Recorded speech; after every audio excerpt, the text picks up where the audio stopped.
আসসালামু আলাইকুম গাইস। তো আজকে আমি এই অ্যাকোয়ারিয়ামটি পরিষ্কার করে দেখাবো। তো অলরেডি আমি এখানে পাইপ লাগাই দিছি, পানি আস্তে আস্তে কমতেছে। এখানে অ্যাকোয়ারিয়ামের মধ্যে কতটুকু ময়লা আছে দেখেন।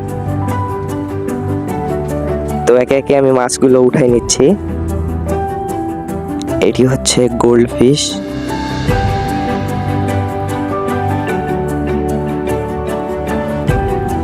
একটা পাত্রের মধ্যে এভাবে মাছগুলোকে রাখতে পারেন।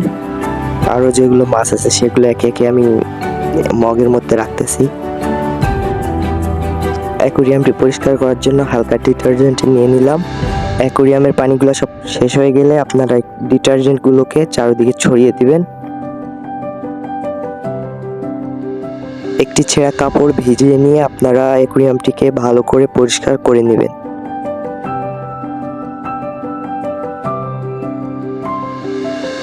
অ্যাকোয়ারিয়ামের সাইডে একটু করে পানি দিয়ে আপনারা এটি ভালো করে পরিষ্কার করে নেবেন।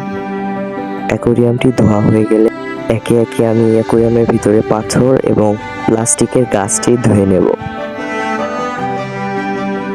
পাথরগুলো ধোয়া হয়ে গেলে আমি মগের মধ্যে সবগুলো উঠে নিব। তারপরে আপনাদের অ্যাকোয়ারিয়ামে সব পাথর ঢেলে দেবেন।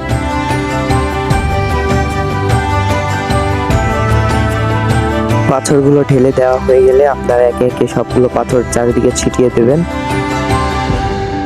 পাথরগুলো ছড়িয়ে দেওয়া হয়ে গেলে অ্যাকোয়ারিয়ামের মধ্যে পানি ঢেলে দিবেন।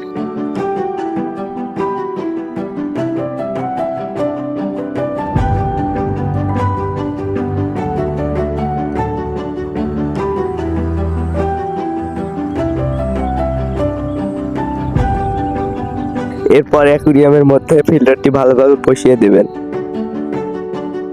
তারপর প্লাস্টিকের গাছটি অ্যাকোয়ারিয়ামের মধ্যে ভালো করে বসিয়ে দেবেন।